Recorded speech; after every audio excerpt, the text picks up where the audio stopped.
Hello, guys. My name is The News Listener by Angelo. So, ang pangalan ko pala is Angelo. So, I will not disclose my full name for security purposes. So, this is a new YouTube channel, and I created this April 27, 2025.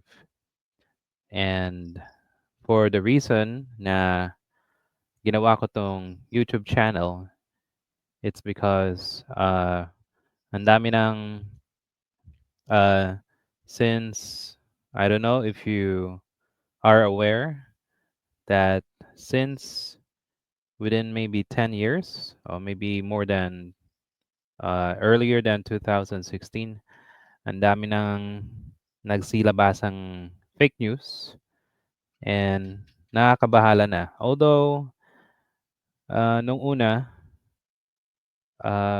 okay lang ako.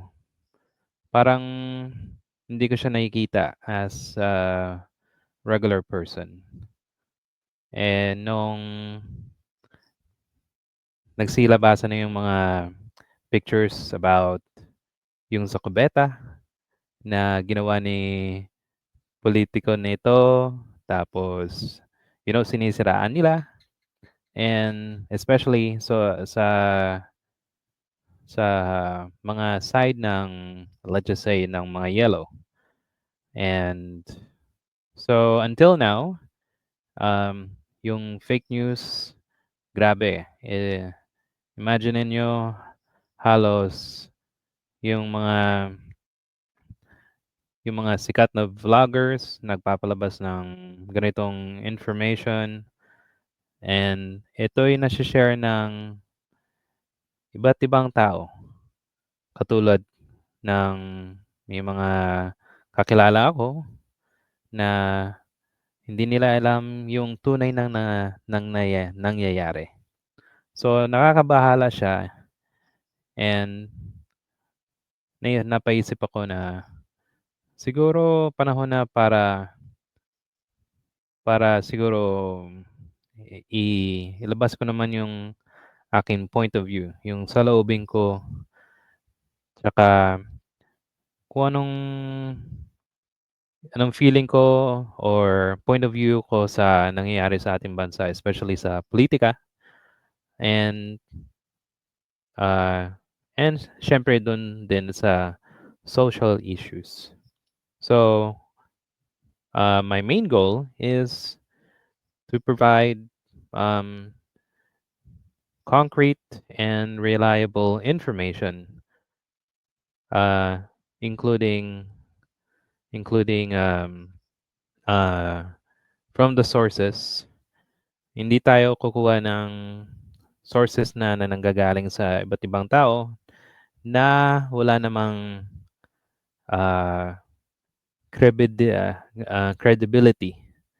So, so kung ikaw, ordinaryo kang tao, so saan ka maghahanap? Doon ka ba maghahanap sa mga fake fake news bloggers o yung media itself, 'di ba? So pipiliin mo na lang. Kasi 'pag pinili mo sila and yung feeling mo na parang mali, may pinapanigang isang tao, 'di ba? Um, mainly sa politika, and then especially also sa social issues sa ating bansa. As you can see, hindi niyo makikita yung face ko kasi I want to make sure that um, para sa safety ko na rin, ayokong ah, ayokong ilabas yung itsura ko kasi napag-usapan ko at yung asawa ko na ah, hindi ko na kailangan na ilabas yung itsura ko um, for safety reasons. Although yung umpisa gustong-gusto ko kasi para malaman ng ibang tao na totoong tao ako. And para naman ma-share ko yung aking at least yung aking itsura, pero mas mabuti ng safe. Pero I will make sure na nanggagaling impormasyon dito sa akin channel is reliable and hindi siya fake news. So, yun ang reason ko na ayaw kong ilabas mo for now ang aking itsura for safety reasons. And uh, hindi ko naman gagawin na mangbabash. Hindi naman tayo katulad ng ibang tao na pati pagmumukha, ang ginagawa nila is sinisira yung parang ah, pinapahiya sila, 'di ba? So dapat maging matalino tayo para dapat matalino tayo komentaryo, hindi yung balasubas kasi hindi naman maganda kung you know ah, puro na lang tayo ad hominem katulad ng ibang channels. So dapat may respeto para meron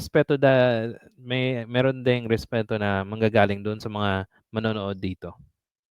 So, thank you, and I will create more videos in the coming days, and I will make sure na sa national issues, anything na mapag-uusapan, uh, and in the point of view ko, share ko sa ordinaryong mga tao katulad ko.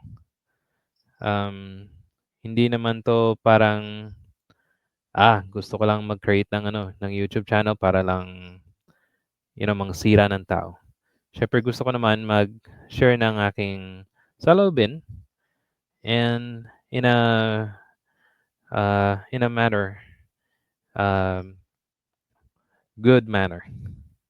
Okay? So, thank you. I hope this introduction ay nagustuhan niyo, and then hopefully, um, uh, anyone na makapunta or makinig sa aking channel, hopefully you guys will like it, and uh, you can like this video, share it, and please subscribe. And I'll see you more in the coming days. So thank you, and have a great day, guys. Good night. Thank you.